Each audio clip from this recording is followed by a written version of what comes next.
let's do this. Another episode of Overpromised, because that's what we do. We get into too many things and don't have enough time. Welcome to our bonus pod. We do this every Wednesday. I'm Covino. That is Rich. It is Overpromised, brought to you by DraftKings Sportsbook, which means lots to get to, lots of great picks from this guy. I got a parlay and a teaser. Perfect. Can't wait. But you know what? I mean, even he said it. The world is oversaturated with Taylor Swift and Travis Kelce. In fact, even Travis Kelce himself on his podcast said that the NFL is, quote, overdoing it. Take a look. Is the NFL overdoing it? What is your honest opinion? I think everybody's just like overwhelmed your feelings with for Taylor. What is your honest opinion on how the NFL is treating celebrities at games? I think it's fun when they show who all is at the game. You know, I think it brings a little bit more to the atmosphere, brings a little bit more to what you're watching.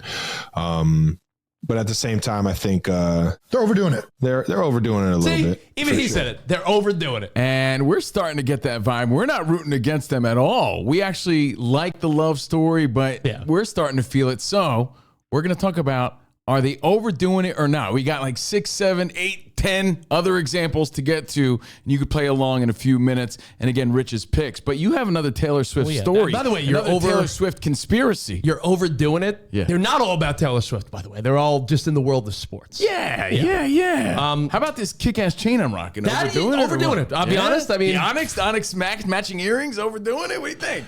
I mean, you are from Jersey. Yeah, exactly. I'm underdoing it. So there's a story that I found fascinating, right? So there is a conspiracy, and I know you love conspiracies. A lot of people do. Yeah. About Taylor Swift. And again, this is just another layer of this nonsense. Does this involve? It just doesn't end. Mexican aliens? It does not involve, is it cake or an alien?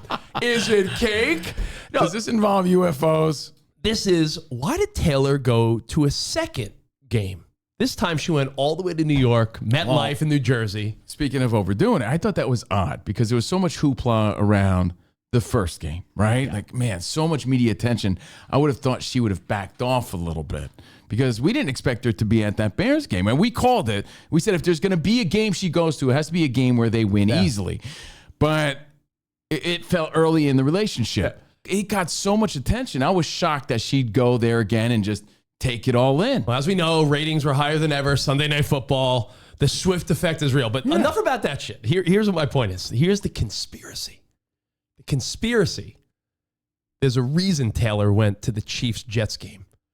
Because Taylor Swift, she's America's sweetheart. Everyone loves her. There's not much dirt on Taylor Swift. What's the dirt? She dates a lot of dudes and has breakup songs. The one complaint, if you Google Taylor Swift, would be, you know, she's sort of a liberal artist, yet she has a huge carbon footprint. There's a lot of people that are like, here she is talking about this and that, but she takes private jets everywhere. She's jet setting and she's talking about the, global warming, but she's on a private jet every day. Which goes with the territory of being an international superstar. You think she's going to be on Southwest? She's not going to hop on a bus like John Madden to get overseas somewhere. I'm B-38. Are you in front of me, Taylor? Get out of here. She's not going to be on Southwest. But do you think she's flying Spirit Airlines to, Newark? For so many reasons. Logistical reasons, but just pandemonium Crowd reasons. Control? Yeah, Well, anyway, exactly. I'm not against her being on a private jet, but here's the fun part. Okay. There have been studies where she has more CO2 emissions than any other celebrity. And she and her team is like, no, we rent out the jet. We give it to other people. So her one bad reputation is that she's barking about, global warming in the world. Meanwhile, she's freaking jet setting all the time. Out of necessity. So now when you Google Taylor jets, it's no longer all the private jet stuff. It's all Taylor was at the Jets game. Wow. So she is playing us all. Strategery or coincidence? Finest. I think strategery at its finest. So if you Google Taylor Swift Jets, you're not seeing all the carbon footprint, negative press anymore. All the people shitting on her saying like, oh, she's, look at her being all liberal and this and that, but yet she's flying private. No. Good spot. Show that one more You're time. seeing her at Jet Life Stadium at the game. Everything. Look at her in the booth at Ryan Reynolds and Blake Lively. And there she is at the Jets game with Brittany Mahomes. You would have to scroll continuously to finally find something Now, that has to do. That sounds far-fetched, but if there's a person, a web sleuth with the wherewithal to figure that out and think about it and realize that, you don't think there's someone on her team smart enough to say, hey, look, this is a win-win. I'm not saying that's the sole reason, but look, if you do go to that Jets game, maybe you don't want to because, you were there the week prior and it got so much attention. But if you do go, just know that when people search Taylor Jets, that's the first thing that's going to come up. You think they don't think about that? Of course they do. They get paid to think about those things. There's people far less important that are trying to wipe their image clean on social media and whatever comes up when you Google them. Are constantly trying to wipe shit. Their we're talking about carbon footprint. People are trying to wipe their social media footprint of like bad stuff they may have said. Exactly. So this is Taylor Swift. So if they can figure that out and do it in a very sneaky way, it's actually really smart. I don't think it's a conspiracy at all. I think it was a win-win for the Taylor Swift camp. I think that was intentional. I heard this and I thought of that cool black guy meme where he's pointing to, he's like, Yeah. That's LeVar Burton, right? I don't think it's LeVar Burton. But no, I thought of that guy. I'm like, Taylor Swift is thinking a step ahead. Well, someone on her team is, because that's a conspiracy, and it's not as cool as some of the alien conspiracies as of late. Yeah. But still, Taylor Swift going to the Jets game just to get the one shitty thing about her scrubbed from Google.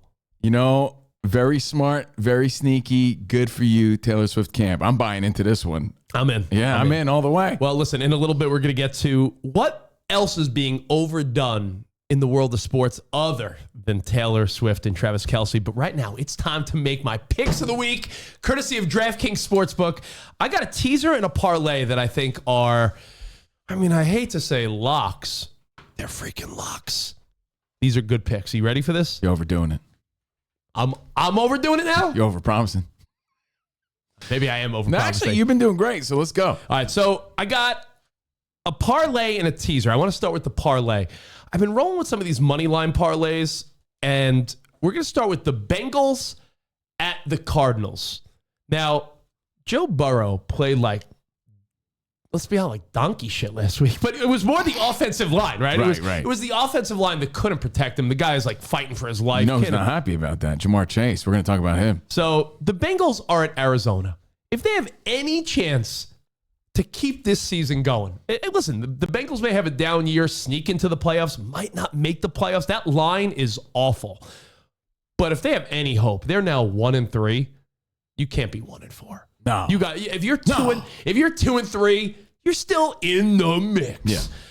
So Bengals at Cardinals. If you can't beat what some say is arguably the worst team or one of the worst teams in the NFL, then where the F you at? You're trying to tell me Joe Burrow, who just got paid more handsomely than any other NFL quarterback. I know the line stinks. You got to find a way to beat Arizona. Arizona is scrappy, though. They are scrappy, better than we all thought. Right? Yeah. People were saying got to give them a little bit of credit. People were saying 2-15. Right. 3. They might win 6 games. Scrappy. I'm not saying they're good. They're scrappy. So with that said, Bengals at Arizona. I like Bengals money line. Okay. Just to win. Right? They're only 3-point favorites, but I don't even want to chance it. So I'm just going Bengals money line. Now, the Texans, they're playing at the Falcons. CJ Stroud has won 2 in a row. This guy looks like the rookie of all rookies. He looks like the winner so far, right? Who picked wisely? The Texans did. They beat the Jags handily. They whooped the Steelers' ass last week. So they've won 2 in a row. They started out 0-2. Stroud has not looked bad at all. No, he's looking great. And they're playing the Falcons. I saw the Falcons. I went to their game when they played the Lions in Detroit. I don't think they got the answers yet in Atlanta. I think they need a new quarterback. I'm not convinced. My feeling is that CJ Stroud wins 3 in a row. Mm-hmm. They go 3-2. They're underdogs, believe it or not, in Atlanta. I'm just taking Texans money line. So Bengals money line, CJ Stroud to win 3 in a row in Atlanta. Maybe because it's in Atlanta, but I'm still telling you, I like what the Texans are putting out there. Okay. I think they're better than we all think. And until someone beats them, call me Homer Simpson, call me the Homer, 49ers. 49ers, bro. I mean, that's your team. I mean, they're playing the Cowboys. They look great. It's a Sunday night matchup that is probably the best game of the year on Sunday night so far. Cowboys let one slip when they lost to the Cardinals, so they looked vulnerable. But take away that, the Cowboys have whooped everyone. When do we start giving credit to Brock Purdy for being good at what he does? This week? I don't know if he'll ever get the right credit, but the guy's undefeated in the regular season. He's never lost. He continues to just play at an elite level. Yeah. And, here's the only rub. He's using all of his weapons the way he's supposed to. Give him credit for that. They're playing in the Bay Area. They're playing in Santa Clara. But they're saying that part of the game plan is inside scoop from Trey Lance. I don't know how much that'll help, but it could help, right? Trey Lance maybe has a little helpful hints for the coaching staff. Every little edge. Every little bit helps. Every little bit helps. I mean, he's been in that quarterback room with Brock, so maybe he knows something like, hey, listen. Any advantage you can get on your opponent. If you see Brock, tap his left leg, it's will it make a difference? Right? We don't know. We don't freaking know. But the Cowboys have lost 2 playoff games in a row to the Niners. It's a great rivalry of NFL history. So the Cowboys are out to play. In fact, Dak is super motivated. He's like, yo, I like the noise. I like you saying that I can't beat the Niners because we'll see this Sunday. So Dak's going to be bringing it. Cowboys defense is great. It should be a battle. But until the 49ers lose with Brock Purdy, I'm rolling with the Niners. Money line. They're 3.5-point favorites. Take away that 3.5. I don't even want it. So you got Bengals, Texans, 49ers. Got it. All money line. 100 pays out $435. That's not bad, dude. DraftKings. 100. Make up some of that money I lost on Canelo this weekend. 100. He won, but I lost. 100 pays out $435. So, again, Bengals, Texans, Niners, money line. Now, I got a teaser bet for you. That's where you play with the 6 points, either direction. The Dolphins coming off a rough loss. They put up 70 points. Everyone thought they were untouchable. Then the Bills were like, hold up. Hey. Bill showed them who the king of the AFC East still is for now, right? So you got the Dolphins. I hate to pile on and make it worse, but the Giants are going down to Miami. Do you think Dr. Jones is going to disrupt what they got going on? Yeah. They may put up a few tutties, but that Giants defense is not stopping Tua, Tyreek Hill, Raheem Mostert, Waddle. It's just more bad news for the Giants, but they're favored by 11, so I took the Dolphins from 11 down to -5. So the Dolphins essentially need to win by 6. I think the Dolphins beat the Giants by 6 in Miami. I think so. So I think that's a given. So I like Dolphins -5, and I just spoke about them, the kings of the AFC East a lot, saying that they're back to where we thought they were the last couple of years. The Buffalo Bills had that one shit game against the Jets opening night, Monday Night Football. Besides that, the Bills have delivered. So Buffalo's playing Jacksonville, and Jacksonville arguably is one of the more disappointing teams this year, right? Because everyone thought Jacksonville had a light schedule. They'd run away with the AFC South because the other teams had 2 rookie quarterbacks, Richardson with the Colts, CJ Stroud with Houston, and everyone thought the Titans were mid. I wasn't disappointed watching them in Disney form this past weekend. That was ton of fun. That was fun. But Jacksonville, just not. I don't think they're where it's at. So I like Buffalo. them in Andy's room. Now they're playing in Buffalo, and Buffalo's favored by 5.5 or 6, depending on what you're getting at. So essentially, you just need Buffalo to win the game. So Dolphins -5, Buffalo. Pick them, essentially. Dude, I'm feeling it. So that's the teaser bet. Yeah. So we got a teaser, we got a parlay, lock them in, DraftKings Sportsbooks, and DraftKings is delivering nonstop with another week of football. DraftKings Sportsbook is keeping us up on the NFL action with great offers every single day. Look at the parlay, look at the teaser. Those are the ones to go with. Don't take my word for it, but you'll see. New customers can bet $5 and get $200 instantly in bonus bets. Throw down $5 on any of this week's epic matchups and walk away an instant winner. And DraftKings isn't stopping there. All customers can take advantage of 2 new offers every game day this September. Football's more fun when you're in on the action. So download the app now and sign up with the code Overpromised. New customers can bet just $5. Get that $200 in bonus bets only on DraftKings Sportsbook, an official sports betting partner of the National Football League. Use code OVERPROMISED Overpromised. The crown is yours. Gambling problem? Call 1-800-GAMBLER or visit 1-800-GAMBLER.net. In New York, call 877-8-HOPE-NY or text HOPE-NY 467-369. In Connecticut, help is available for problem gambling. Call 888-789-7777 or visit ccpg.org. Please play responsibly. On behalf of Boot Hill Casino and Resort in Kansas, licensee partner Golden Nugget, Lake Charles, and Louisiana. 21 plus. Age varies by jurisdiction. Void in Ontario. See sportsbook.draftkings.com/football terms for eligibility, terms, and responsible gaming resources. Bonus bets expire 7 days after issuance. Eligibility and deposit restrictions apply. Back to Covino and Rich, or should I say Ron Burgundy and Rich. Why is that? Because you just read anything in front of you. Oh, what did I do? You said all your bets in September. Oh, it's October. September, October, November.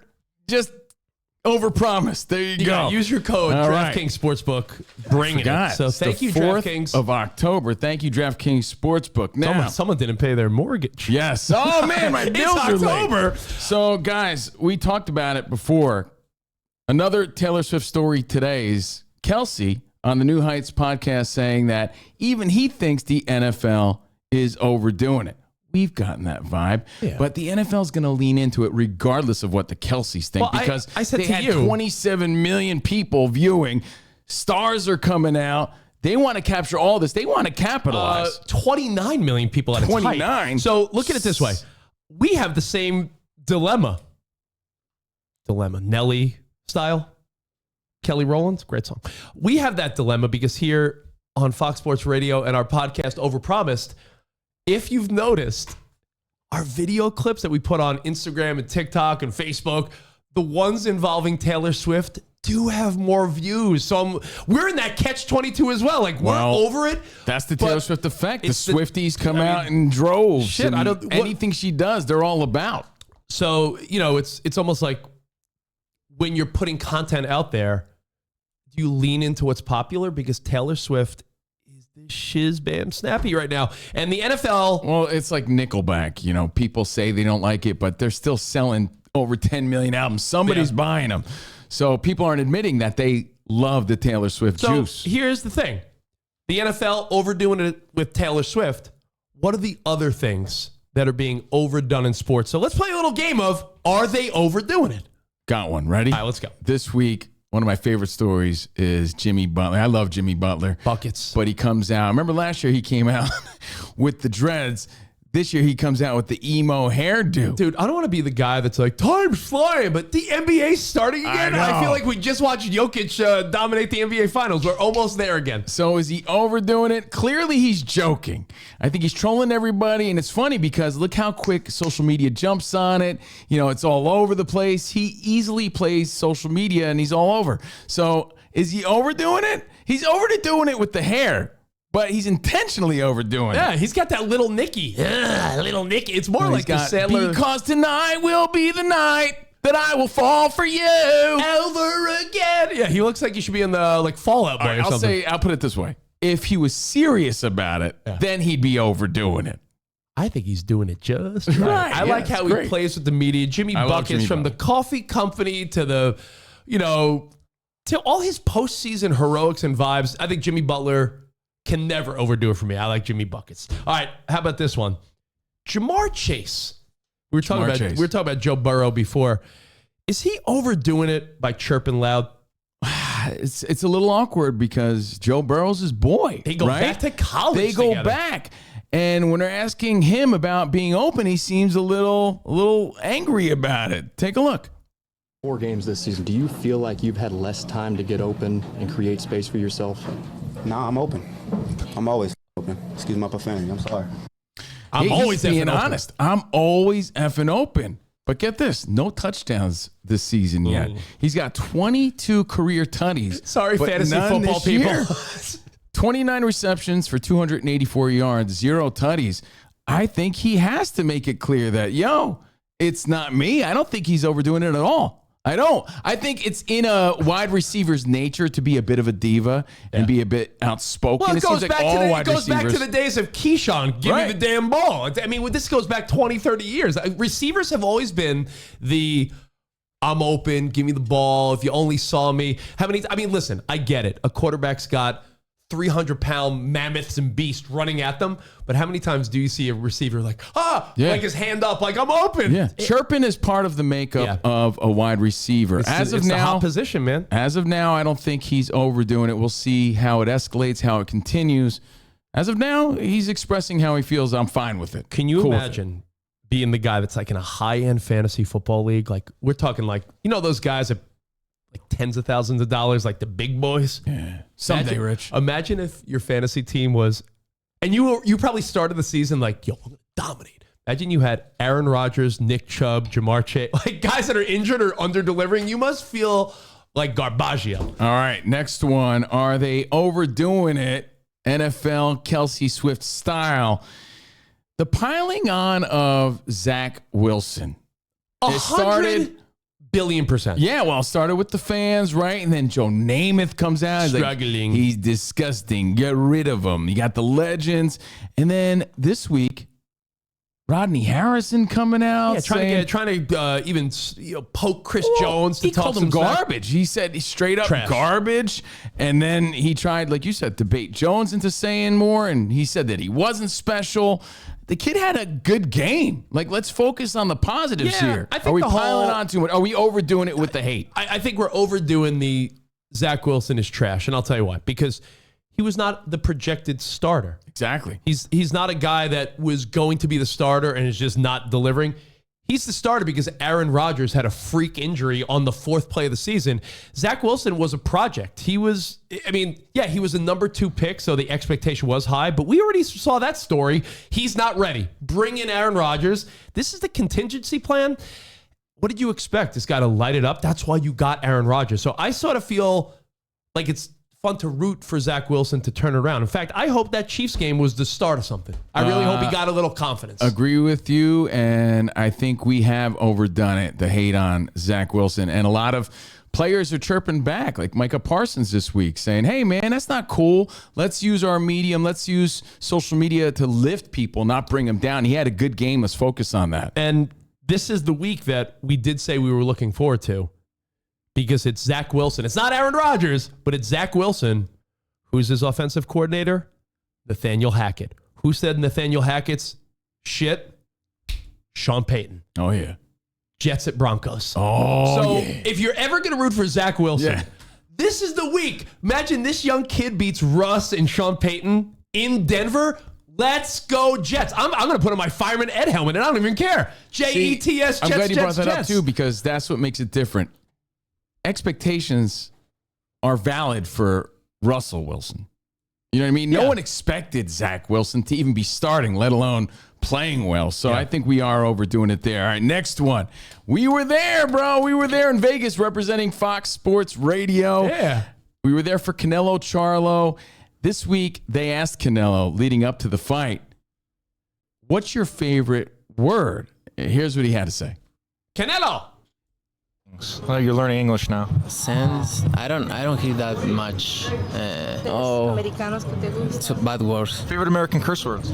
Yeah, fucking. Motherfucker. My favorite words are curse words. Yeah, so the F-bomb is his favorite word, which is understandable because, I mean, that's what we lean towards when we're learning new languages too, right? I think he's overdoing it. I'll tell you why. At the end of his fight, he dominated. He didn't knock out Charlo, which meant less money for me. I bet on the KO. Knocked him down the 7th. Charlo went down, took a knee, played it smart. Charlo had heart, but after the fight, Canelo was really endearing, but he did drop the F-bomb multiple times, and it felt like, you know when a kid hits an age where your parents don't really care if you curse?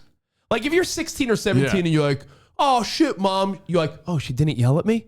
I feel like he's testing out his cursing limits. But I still love boxing. I love boxing so fucking much. All right, Canelo, chill with the cursing. Come on. He went on any chance he could incorporate an F-bomb in there. I took effing love it. I effing love it. Effing. Oh, And I think he is, but it's such a good word. It really is. really and is, it can be used in so many great ways, and he's still figuring that out. So I understand, but it does feel like he's overdoing it a little bit. I mean, let's be honest. As far as people say cuss words, it's a noun, adjective, verb. You could F anything. Yeah. All right.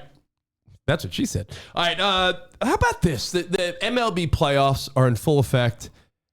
I'm uninterested because I'm a sad Mets fan. VIPs in full I effect. hit up my Met fan friend yesterday. I'm like, imagine the excitement we'd have right now if the Mets weren't Garbaggio. Yep. Like, it's really, like, if your team's in the MLB playoffs, don't take for granted the fun you're having right now. Oh, that's all I'll say.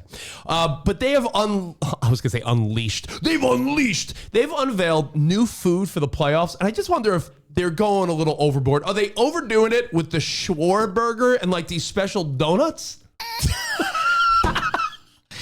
The Schwarburger. The glazed is donut it a weighted sandwich. donut? The glazed donut sandwich and the Schwarburger. Yes, this is gluttonizing at its worst, and the name sucks. I hate the name. I think it's stupid.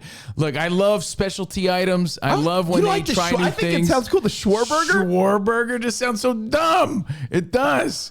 Does it make you bad? Like 180? 200? Yeah, exactly. But you're dropping bombs. But you're hitting bombs, right?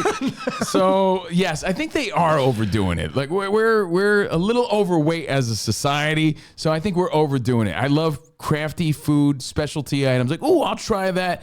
And we saw a lot of great ones this year, but now for the playoffs, I don't think we need all this. Is this where European folks laugh at Americans? Yeah, exactly. Stupid Americans. Look at these stupid effing Americans. Yeah, with their donut burgers. Yeah, I think we're overdoing it just a little bit. Do we have time for one more? Yeah, let's go. All right, one last one. Are they overdoing it like the NFL is overdoing the Taylor Swift, Travis Kelce, the Kevin James meme? Completely overdoing it. This is so stupid. Honestly, the hands in the pocket, the look, this has gone viral over the last couple of weeks to the point where I'm a bozo. Hey. Kevin James is actually using this as his comedy tour poster now. It's just so out of left field, out of nowhere. Kevin James meme, it's everywhere. And I've actually seen one that says, the internet summed up in one meme where combined, there it is. Yeah. It's Travis Kelce doing the pose with a Taylor Swift shirt on. Yeah. And look, this just started, man. And it's completely overdone already. This picture right here, this meme is the last 2 months of our lives. Dude, it's so overdone that our listeners photoshopped our stupid faces on this. There's a Kevin James, Covino and Rich. Over. Yeah. I mean, totally overdone. There's Rich as Kevin James. And some of the memes are funny, though, because I made up my own because they put my face on a stupid Kevin James one. I'm like, the face I give when people talk to me about other people's podcasts, yet listen to none of my shows. Like, yeah, what do you want from me? How about you listen to my show? What do you want? Right. Well, with that said, overdone. Thank you for joining us for another episode of Overpromised. Thank you to DraftKings. Don't forget, code Overpromised when you place your bets this weekend. That sweet parlay and teaser. Check it out, all right? We'll see you guys next week. Until then, thank you, DraftKings. Thank you, Fox Sports Radio. Arrivederci, baby. See you in the Overpromised land.